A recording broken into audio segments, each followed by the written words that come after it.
Imagine a novel detailing a massive, unsinkable ocean liner christened the Titan, striking an iceberg in the North Atlantic on a cold April night, with too few lifeboats leading to catastrophic loss of life, all written 14 years before the Titanic met its nearly identical fate. Picture a 16th century seer describing aerial combat and future dictators with chilling precision. Consider a famous author dreaming of his brother's specific funeral details days before the tragic accident that claimed his life. These aren't plot twists from a movie. They are documented instances where the line between foresight and reality blurred in astonishing ways. Sometimes the future seems to whisper its secrets, and what follows are 9 times those whispers became undeniable shouts. Number 9. The author who scripted his brother's tragic end. Mark Twain, the celebrated American author, known for Tom Sawyer and Huckleberry Finn, experienced a profoundly disturbing incident involving his younger brother, Henry Clemens, long before he achieved worldwide fame. In 1858, both brothers were working on Mississippi steamboats. Twain, and Samuel Clemens, was a cub pilot, and Henry was a clerk on the steamboat Pennsylvania. One night, while staying at his sister's house in St. Louis, Twain had an incredibly vivid dream. He dreamt he saw Henry laid out in a metallic coffin, resting on 2 chairs. On Henry's chest was a large bouquet of white flowers, with a single crimson rose at its center. The dream was so realistic and unsettling that it shook Twain to his core. He even claimed that upon waking, he started to dress, believing the dream to be real, before realizing its nature. A few days after this vivid dream, the unthinkable happened. On June 13, 1858, near Ship Island, 60 miles south of Memphis, Tennessee, the steamboat Pennsylvania suffered a catastrophic boiler explosion. Mark Twain was not aboard at the time. He had transferred to another boat, the A.T. Lacey, a short while before, after a dispute with the Pennsylvania's pilot. Henry, however, was critically injured in the explosion, suffering severe scalds from the escaping steam. He was taken to a makeshift hospital in Memphis, along with other victims. Mark Twain rushed to his side, filled with dread. For 6 agonizing days and nights, Henry fought for his life, with Twain by his bedside. Despite the best medical efforts of the time, Henry Clemens succumbed to his injuries on June 21, 1858. The aftermath of Henry's death brought Twain's dream into sharper, more chilling focus. Due to the circumstances and the number of victims, there was a delay in preparing a traditional wooden coffin for Henry. Temporarily, his body was placed in a metal coffin. When Twain entered the room where his brother lay, he saw a scene that mirrored his dream with uncanny accuracy. Henry was indeed in a metallic burial case. As friends and sympathizers came to pay their respects, an elderly lady, moved by the tragic sight of the young man, placed a large bouquet of white flowers on his chest. In the very center of this white bouquet was a single red rose. The reality was a stark, heartbreaking echo of the vision that had haunted Twain just days before the tragedy. This event profoundly affected Mark Twain for the rest of his life, leaving him with a sense of the inexplicable and the profound mysteries that lie beyond ordinary understanding. He recounted the story multiple times, always with the same sense of awe and sorrow at the precision of his premonition. Number 8. The novel that sank before the real ship did. 14 years before the RMS Titanic embarked on its ill-fated maiden voyage, an American writer named Morgan Robertson penned a work of fiction that would later seem chillingly prophetic. In 1898, Robertson published a novella titled Futility. The book was later re-released as The Wreck of the Titan. It told the story of a colossal British passenger liner, the largest ever built and considered virtually unsinkable due to its advanced design featuring watertight compartments. The fictional ship was named the Titan. This magnificent vessel, on a voyage across the North Atlantic in the month of April, struck an iceberg at high speed on a cold, clear night. Because the ship was deemed so safe, it carried only the legally required minimum number of lifeboats, far too few for the thousands of souls aboard. The result in the novel was a horrific maritime disaster with immense loss of life. Fast forward to April 1912. The RMS Titanic, a real-life British passenger liner, the largest ship afloat at the time, hailed as practically unsinkable due to its 16 watertight compartments, embarked on its maiden voyage from Southampton, England to New York City. On the cold, clear night of April 14, 1912, in the North Atlantic, the Titanic struck an iceberg. The ship was traveling at a speed of around 22 knots. It too carried far too few lifeboats, enough for only about half of the approximately 2,224 people on board, though this still met the outdated safety regulations of the time.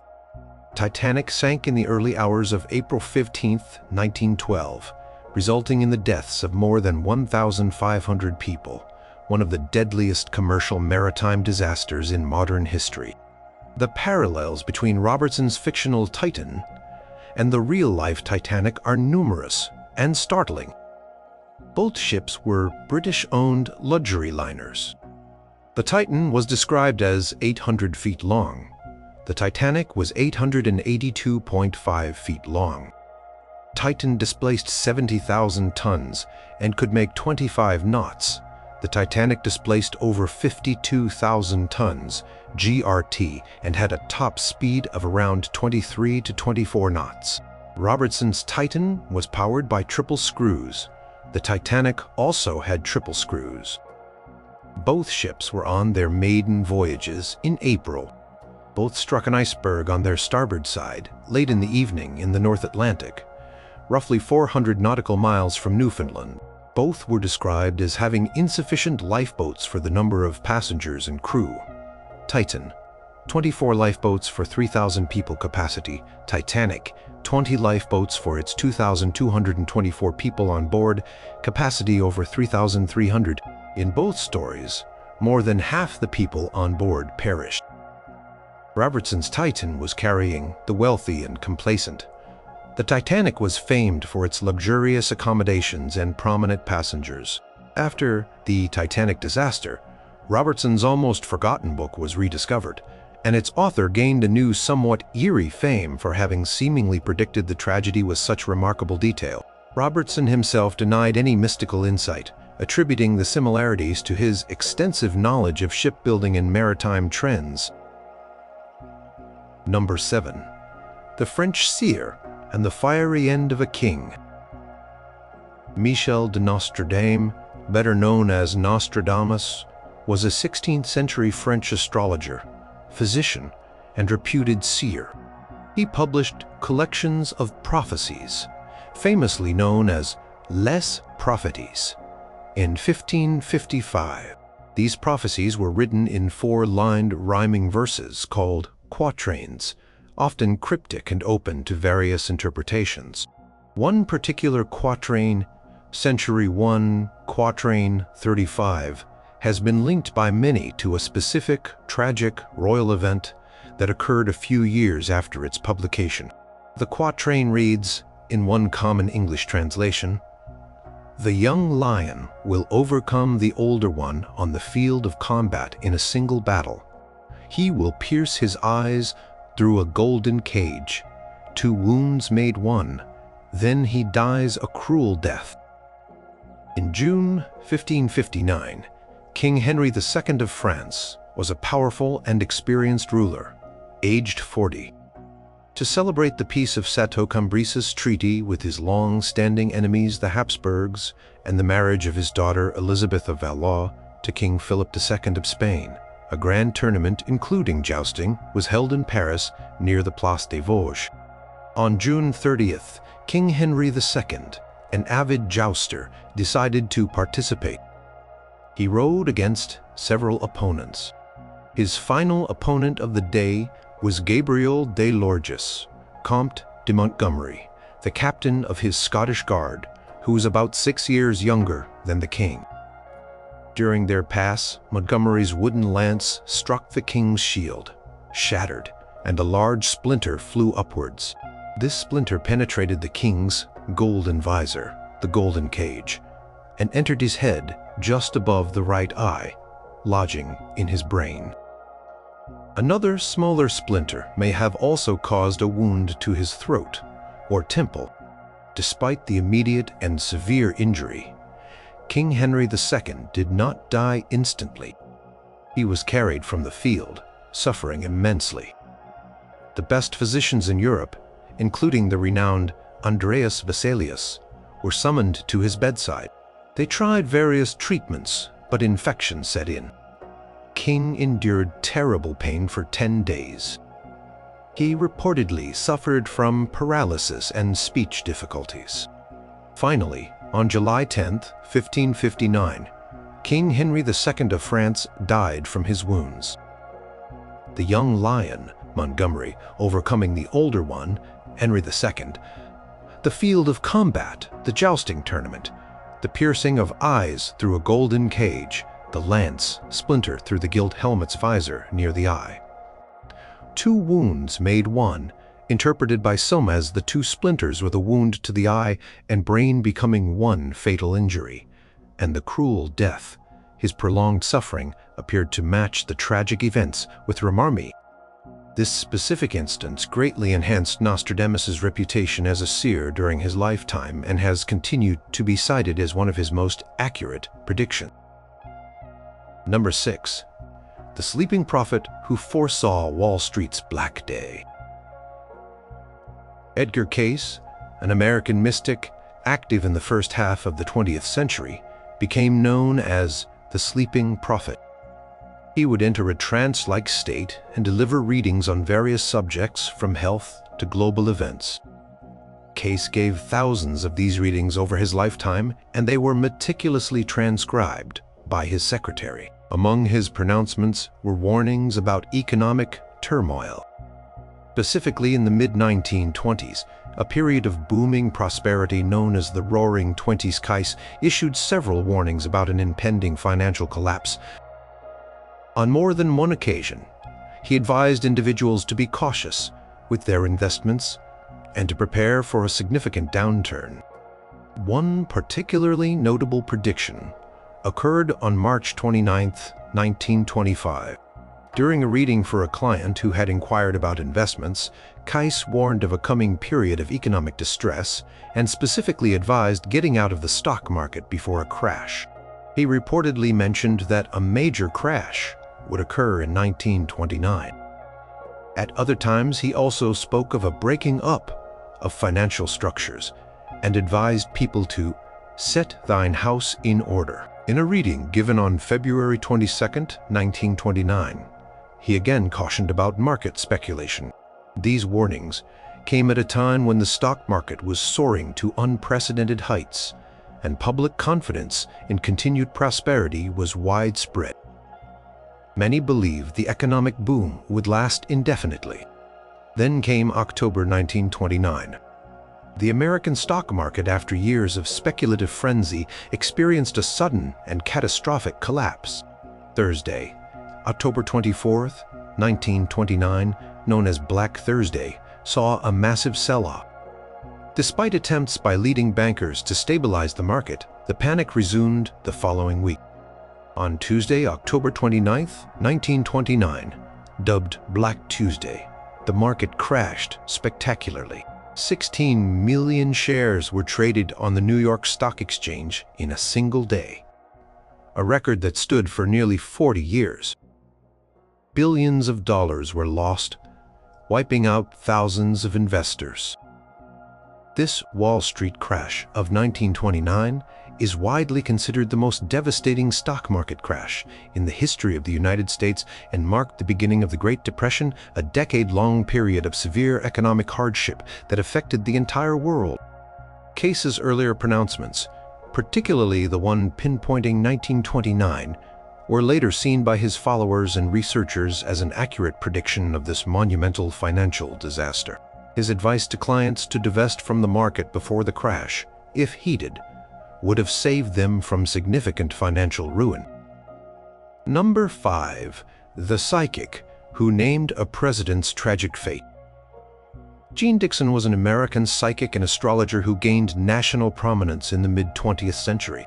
She wrote a syndicated newspaper astrology column and authored several books, becoming one of the best-known self-proclaimed psychics of her era. One of her most famous predictions concerned the fate of a future U.S. president.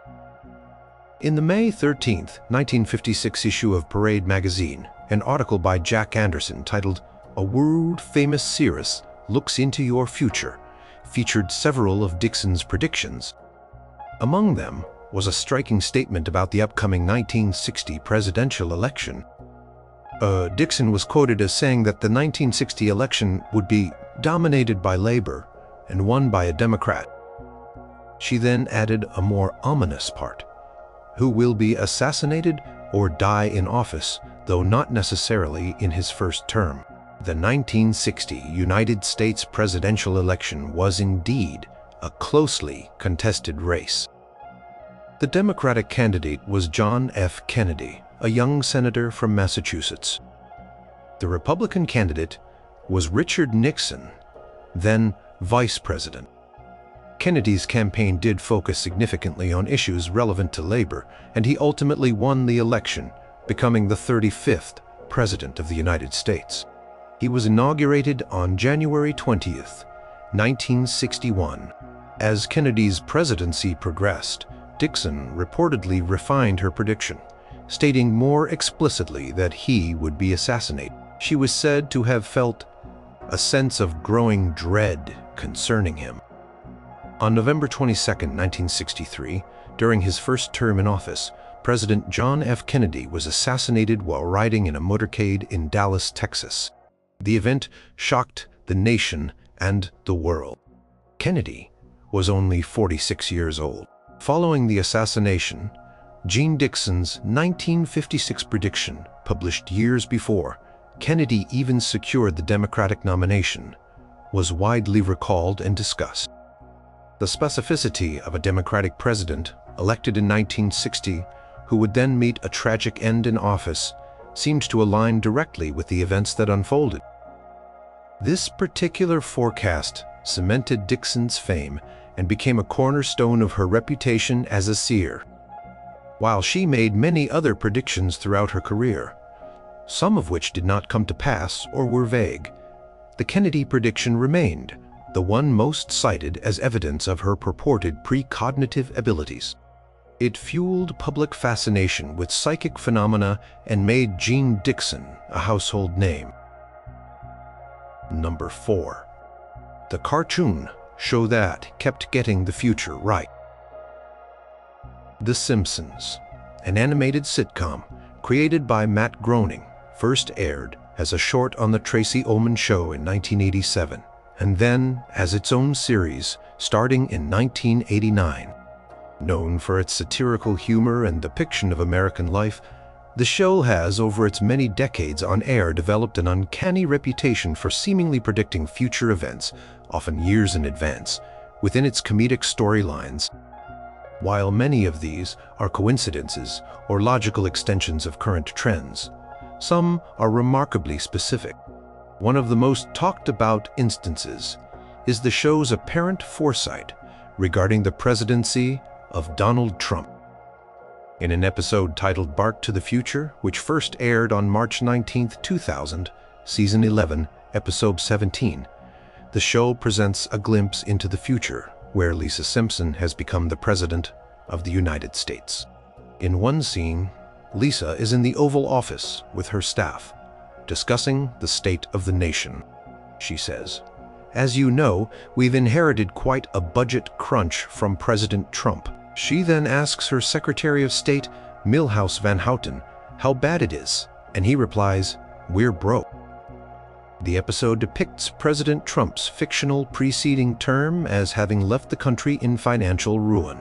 Time this episode aired, Donald Trump was primarily known as a real estate mogul and television personality.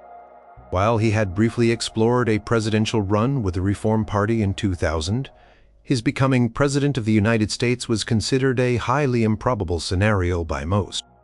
Over 15 years later, in June 2015, Donald Trump officially announced his candidacy for President of the United States as a Republican. Against many expectations, he won the Republican nomination, and then went on to win the general election in November 2016, becoming the 45th President of the United States. He was inaugurated in January 2017. After Trump's election, the clip from The Simpsons episode Bart to the Future resurfaced and went viral, with many viewers astonished by the show's casual mention of a President Trump so many years prior. Dan Graney, a writer for The Simpsons who worked on that episode, later commented that the line was intended as a warning to America, and that it seemed like the logical last stop before hitting bottom. He added that it was pitched because it was consistent with the vision of America going insane. The show has also been credited with predicting other technological and cultural developments, such as smartwatches, video calls, and even the discovery of the Higgs-boson equation, though the Trump presidency remains one of its most striking and widely discussed forecasts. Number 3. The visionary who drew the future of war and flight. Leonardo da Vinci, the quintessential Renaissance man, lived from 1452 to 1519. He was a painter, sculptor, architect, musician, scientist, inventor, anatomist, geologist, cartographer, botanist, writer, and historian. His genius was multifaceted, and his curiosity was boundless. Among his vast collection of notebooks, filled with drawings and notes, are designs for numerous inventions that were centuries ahead of their time. While not prophecies in the sense of verbal predictions, these concepts were so far advanced that they effectively sketched out future technologies. One of the most striking examples is his design for an armored vehicle, which bears a remarkable resemblance to a modern tank. Around 1487, Leonardo designed a heavily armored fighting vehicle. His drawings depict a circular turtle-like vehicle covered with metal plates, reinforced with wood, and sloped to deflect enemy fire. It was intended to be propelled by human power, with cranks operated by men inside and armed with an array of light cannons pointing in all directions from within its shell. Leonardo wrote that it could be used to break enemy lines and provide cover for infantry. The design was highly innovative, envisioning a mobile fortress that could withstand attack while delivering firepower. At the time, warfare was still dominated by cavalry, pikes, and early cumbersome cannons. The concept of an independently powered, heavily armored, and multi-gunned offensive vehicle was revolutionary. Centuries passed before such machines became a reality. The first effective tanks were developed during World War I, starting around 1915 to 1916. These early tanks, like Britain's Mark I, were designed to cross trench lines, resist machine gun fire, and support infantry attacks, functions very similar to what Leonardo had envisioned for his armored car. While Leonardo's design relied on human power, which would have limited its speed and practicality, the conceptual leap was immense. Beyond the tank, Leonardo also sketched designs for a flying machine resembling a helicopter, his aerial screw from around 1493, a parachute, a diving suit, and even a giant crossbow. Many of these inventions, though perhaps not all buildable with the materials and understanding of his era, demonstrated an extraordinary ability to conceive of solutions to problems and technologies that humanity would only fully realize hundreds of years later. His notebooks serve as a testament to a mind that not only observed the present, but also engineered blueprints for a distant future. Number 2. The Bulgarian mystic and the steel birds. Attack. Baba Vanga, born Vangelia Pandeva Gustereva, 191-1996, was a blind Bulgarian mystic, clairvoyant, and herbalist. She spent most of her life in the Rupite area in the Kazhu Mountains in Bulgaria. Having lost her sight in a freak tornado as a child, she began to exhibit what many believed to be prophetic abilities. Millions of people sought her advice and predictions over the decade. While many of her pronouncements were personal or related to local events, some were claimed to foresee major global catastrophes. One of the most cited and discussed of these is a purported prediction regarding the attacks on the World Trade Center in New York. According to her followers and various accounts that surfaced particularly after the event, Baba Vanga made a prediction in 1989 that seemed to describe the September 11, 2001 attacks. The alleged prophecy stated, "Horror, horror. The American brethren will fall after being attacked by the steel birds. The wolves will be howling in a bush, and innocent blood will be gushing." This enigmatic statement was largely obscure or unheeded at the time it was supposedly made. On September 11, 2001, a series of forward-coordinated terrorist attacks by the Islamic terrorist group Al-Qaeda against the United States took place. 2 hijacked airplanes, the steel birds crashed into the North and South Towers. The American brethren, often referred to as the Twin Towers, of the World Trade Center complex in New York City. Both 110-story towers collapsed within an hour and 42 minutes. A third plane crashed into the Pentagon in Arlington, Virginia, and a fourth plane crashed into a field in Shanksville, Pennsylvania, after passengers attempted to regain control. The attacks resulted in 2,977 fatalities, over 25,000 injuries, and substantial long-term health consequences, in addition to at least $10 billion in infrastructure and property damage. After these devastating events, Baba Vanga's 1989 statement was widely circulated. Interpreters suggested American brethren referred to the Twin Towers.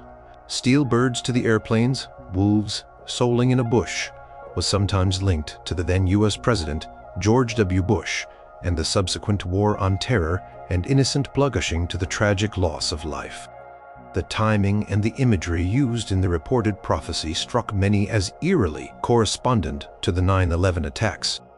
It is important to note that concrete, verifiable documentation of the specific prophecy from 1989 prior to 2001 is difficult to establish definitively, as many of her predictions were passed down orally or recorded in less formal ways. Number 1. The sci-fi writer who sent man to the moon, on paper. Jules Verne, a French novelist, poet, and playwright who lived from 1828 to 1905, is often called the father of science fiction. His adventure novels, such as Journey to the Center of the Earth, 1864, 20,000 Leagues Under the Seas, 1870, and Around the World in 80 Days, 1873, captivated readers with their blend of scientific speculation and thrilling narratives. One of his most remarkable works in terms of seeming to anticipate future achievements was From the Earth to the Moon, De la Terre à la Lune, published in 1865, followed by its sequel, Around the Moon, Autour de la Lune, in 1870. In these novels, Verne described a mission to send humans to the moon with an astonishing number of details that later mirrored the actual Apollo moon missions. In Verne's story, a group of post-Civil War American weapons enthusiasts, members of the Gun Club in Baltimore, decide to build a giant cannon named the Columbiad to shoot a projectile capsule containing 3 men to the moon.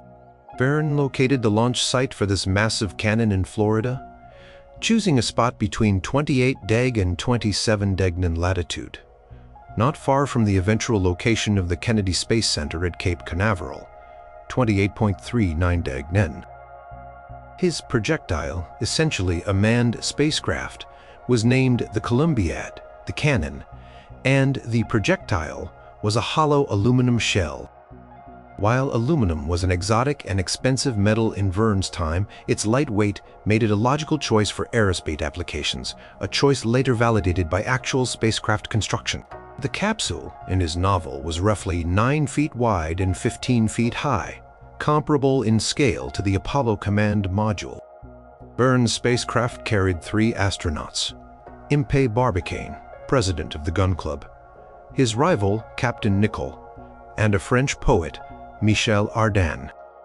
The Apollo 11 mission also famously carried 3 astronauts: Neil Armstrong, Buzz Aldrin, and Michael Collins. Verne's projectile did not land on the moon in the first novel, but instead made a lunar flyby, a trajectory similar to that of Apollo 8, which was the first crewed spacecraft to leave low Earth orbit, reach the moon, orbit it, and return safely to Earth. In Verne's sequel, Around the Moon, the astronauts experience weightlessness, make observations of the lunar surface, and eventually return to Earth, splashing down in the Pacific Ocean. Their capsule is then recovered by a U.S. Navy ship, the Susquehanna. The Apollo missions, including Apollo 11, which landed men on the moon in July 1969, also featured splashdowns in the Pacific Ocean and recovery by U.S. Navy vessels. Verne even calculated the escape velocity needed to leave Earth's gravity with considerable accuracy for his time. While the method of launch a giant cannon was impractical and would have subjected astronauts to unservable G-forces, the sheer number of other accurate predictions or well-reasoned scientific guesses from the launched location and method of return made Jules Verne's lunar adventure a stunning piece of literary foresight that seemed to come true over a century later.